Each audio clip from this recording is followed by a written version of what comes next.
안녕하세요. 이상로의 텐텐베거입니다. 오늘 코스피 지수가 장중 보합권에서 등락을 이어갑니다. 어제 뉴욕 증시는 혼조세를 보인 가운데 홍해의 지정 확적 갈등에 해운주는 강세, 2차 전지는 하락세, 또 가상자산 관련주는 급락세를 이어가고 있습니다.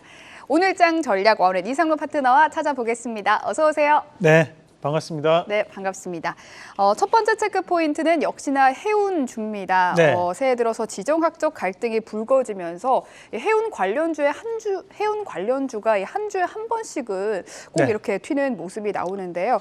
오늘 흥하해운도 한 25% 넘게 상승하면서 52주 신고가를 갱신했는데 장중에 변동폭이 꽤나 컸습니다. 그래서 네. 지금은 한 18% 상승을 하고 있는데 반면에 동방은 상한가에서 꾸준히 풀리지 않는 모습이네요. 이 같은 섹터에서도 네. 조금 많이 모습이 다른 것 같아요.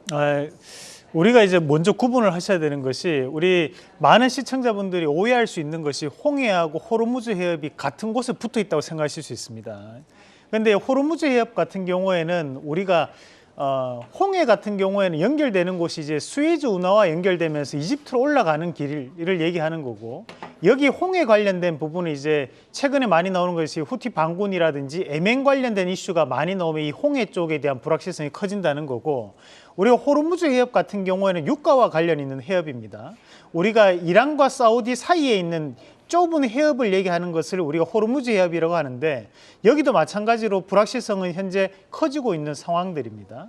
그러면 현재 이 운임 관련돼서 해운 관련주가 움직이고 있는 양상은 왜 그러냐면, 결국은 이 홍해에 대한 부분이 수에즈 운하와 연결될 수 있기 때문에 바로 이런 해운 운임에 대한 가격이 상승하고 있다는 부분 자체가 시장이 좀 더 부각되는 양상이라고 봐야 되는 거고, 추가적으로 보면 오늘 시장에서 움직임이 나오는 것이 우리가 흥하해운을 비롯한 해운 관련주는 계속적인 상승세를 좀 보이고 있는 모습들이고, 그에 따른 관련주 안에서도 또 동방이라든지 또는 KCTC 같은 기업들이 움직이거든요. 동방 잠시 한번 같이 보도록 하겠습니다. 오늘 동방이 이제 상한가를 달성을 하는 모습이 나타나고 있고, 마찬가지로 동종업종 안에서 우리가 보면 한솔 로지스틱스라든지 또는 이제 KCTC 같은 기업들은 이제 물류 관련주로 사실 분류가 됩니다.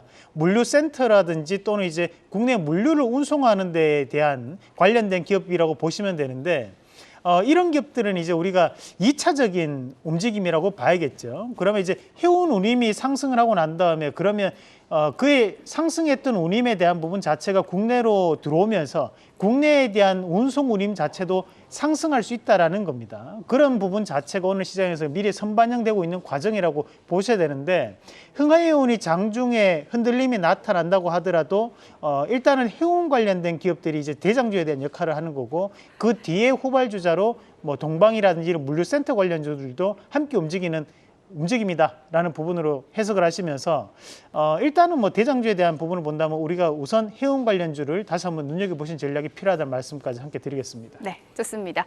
두 번째 체크 포인트 들어가겠습니다. AI 기능이 탑재된 갤럭시 S24, 저도 무척이나 기대가 되는데요. 18일 갤럭시 언팩 행사에서 공개가 됩니다.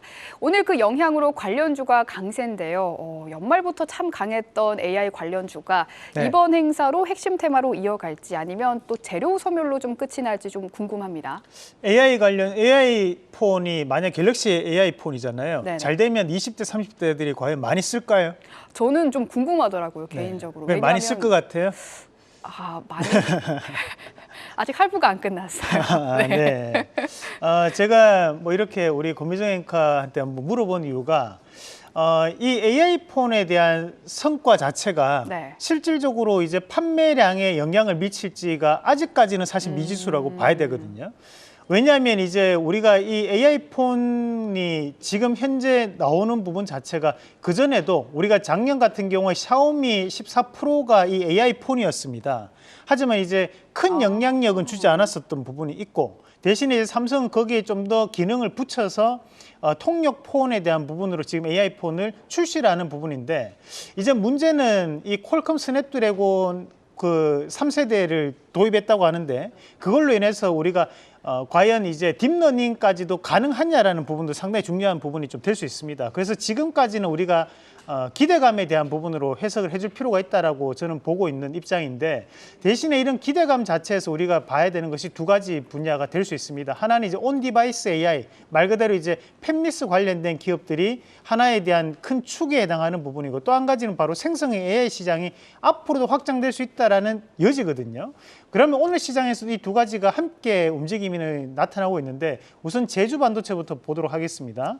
현재 제주 반도체가 2달 조금 넘게 이루어지는 상황들 안에서도 지금 현재 100% 이상에 대한 움직임을 보이고 있고, 오늘 다시 한번 전고점에 대한 출하까지 나오고 있는 시점인데, 저는 이 전고점에 대한 부분도 한 번은 넘어갈 거라고 보거든요.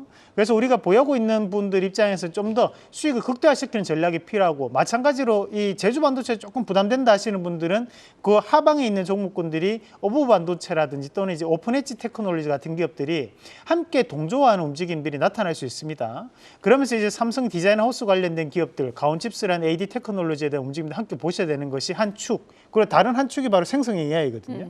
그러나 이 생성의 AI 안에서도 이스트 소프트 같은 기업들이 이제 현재는 대장주에 대한 역할을 하고 있는 거죠. 그러면 이제 챗봇 관련된 AI 서비스가 좀 더 현실적으로 우리가 밀접한 움직임을 좀 나타낼 수 있기 때문에 챗봇 관련된 부분에서 우리가 이스트 소프트나 또는 이제 문서 AI, 폴라리스 오피스, 한국과 컴퓨터, 요 세 가지가 좀 더 대장주에 대한 역할을 하는 기업들이기 때문에 관련된 기업들로만 좀 18일 전까지는 계속 이런 상승에 대한 움직임이 좀 더 나오지 않을까라는 말씀까지 함께 드리겠습니다. 그럼 18일 이후에도 상승세를 이어갈지는 이 AI 언팩 행사를 통해서 뚜껑을 좀 열어봐야 한다, 이렇게 정리를 하면 될까요? 그렇죠. 일단은 지금은 기대감이기 때문에 기대감이 현실이 되려면 판매가 증가하고 나면 현실이 됩니다. 하지만 우리가 AI 폰이라는 것만으로 판매가 증가할지는 현재까지는 미지수라고 봐야 되는 부분이고, 지금은 기대감이 좀 더 크게 작용하는 시장이다라는 말씀을 드리겠습니다. 제주 반도체의 변동성이 꽤나 컸잖아요. 네. 제주 반도체는 좀 전략을 어떻게 가져가면 될까요? 결국 이제 AI 폰에 대한 부분에서 활용을 극대화하기 위해서, 그러니까 이제 성패에 대한 부분도 상당히 중요하다고 봅니다. 결국 AI 폰이 활용을 극대화하기 위해서는 저전력 반도체가 필요한 부분이고, 그 저전력 반도체를 설계하는 기업이 이 제주 반도체이기 때문에 현재는 제주 반도체 꺾이기는 좀 힘들다고 봅니다. 그래서 좀 더 신고가에 대한 부분까지는 우리가 변동폭이 크더라도 잠시 잊고 지내시면 신고가 움직임을 보이지 않을까라는 말씀까지 드리겠습니다. 네, 좋습니다. 마지막 체크 포인트입니다. 6G에 대한 기대가 오늘도 이어지고 있습니다. 특히 뭐 삼성전자와 협업 이슈가 있었던 KMW가 대장으로 올라오고 있는데, 여기 전략은 어떻게 보면 될까요? 사실 이제 과거 2021년도 결산이 끝나고 난 다음에 삼성에서 주주총회를 할 때 얘기했던 것이 AI 로봇 통신의 시대를 열어가겠다는 얘기를 2021년도에 했었습니다. 그리고 이제 3년 정도가 지난 상황에서 이번에 이재용 회장이 또 처음 방문한 곳이 통신 장비 관련된 점검을 나서면서 오늘까지도 이런 상승세에 이어지는데, 우리가 지금 이제 사실 이제 6G에 대한 부분 자체가 현실화되기는 시간적인 부분이 상당히 필요합니다, 사실.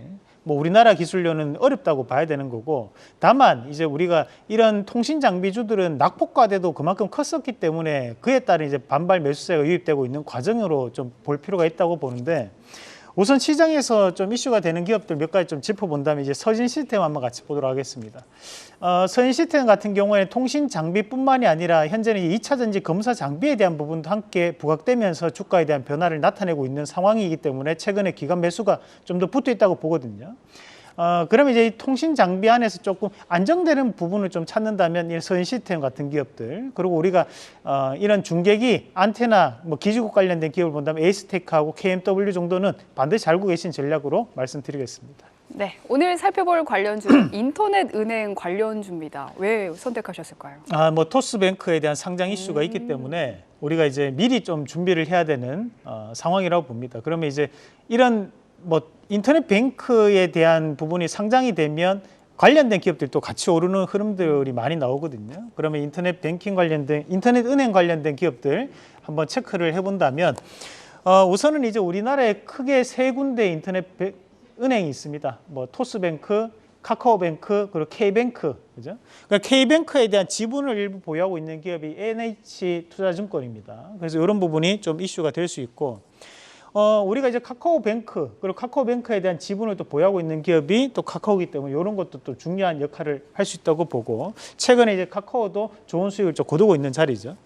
그리고 이제 인증 및 보안 관련된 기업들 이런 기업들도 좀 더 부각될 수 있습니다. 그죠? 인터넷 은행에 대한 부분이니까 이런 보안이 충분히 중요한 역할을 할 수 있는 부분이고 여기에서 드림 시큐리티 같은 경우는 과거 삼성페이를 또 시스템 구축했던 기업이 또 드림 시큐리티입니다. 다음 그림도 한번 같이 보겠습니다. 자, 다음 그림 보시면 여기에 따른 이제 서비스를 또 담당할 수 있는 기업들이 뭐 여기 세 가지 기업들이 나올 수 있고 그리고 이제 토스뱅크 관련된 기업들도 한 번 더 순환매는 나올 수 있다라는 부분까지도 참고를 하시면 좋을 것 같습니다. 네, 오늘의 원픽 바로 공개해 주시죠. 자, 뭐 이 중에서 카카오뱅크를 말씀을 드리겠습니다. 뭐 우리가 이 토스뱅크 관련주가 연일 최근에 좋은 모습들도 보였는데 마찬가지로 이런 낙폭이 큰 이런 인터넷 은행 관련된 기업들에 대한 재평가가 나타날 수 있다고 보고 카카오뱅크를 말씀을 드리겠는데 실적이 나쁘진 않았습니다. 그럼에도 불구하고 최근에 상당히 주가적인 하락이 나타났던 것은 결국 모기업인 카카오에 대한 영향이라고 좀 보는 거고 지금부터는 이제 다시 한번 주가에 대한 변화 가능성을 좀 더 높게 판단하고요. 악재는 선반영됐기 때문에 그 토스뱅크에 대한 상장 가능성에 의해서 이 카카오뱅크에 대한 가치도 다시 한번 더 재평가될 가능성이 있다라는 부분으로 1차적인 목표가는 34,200원, 그리고 손절가는 22,800원 제시해 드리겠습니다. 네, 오늘의 원픽은 카카오뱅크입니다. 오늘 말씀 고맙습니다.